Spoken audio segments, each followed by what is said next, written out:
Ayun, magandang umaga po sa inyo mga ka-farmer. Let's go farming na puli.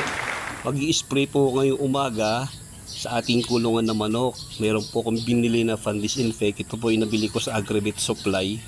Parang nasa 70 pesos po yata ito. Ang timpla po nito sa isang galong tubig ay 20 ml.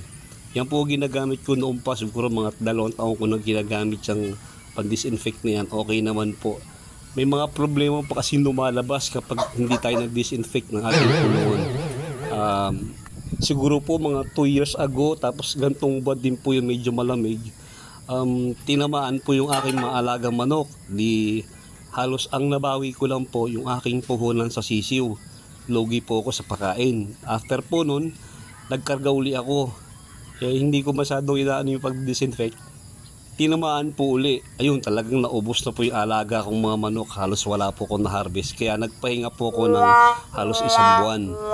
2 dikit po yun na pag-cycle na wala po akong kinita halos. Kaya nadala po ako nun. Kaya pagkatapos ko pong mag-harvest, talagang naging pinaka-routine ko na maglilinis po ng kulungan at magdi-disinfect. Kaya sa madisgrasya po yung ating mga alaga, matangay pa yung ating puhunan, mabuti na yung nag-iingat tayo.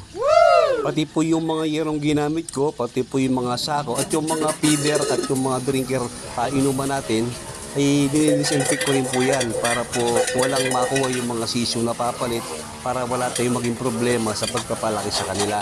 Ayun, pakisubscribe naman po yung ating channel at pakilike naman po yung ating video. Maraming salamat po mga ka-farmer. Happy farming po, mabuhay po kayong lahat.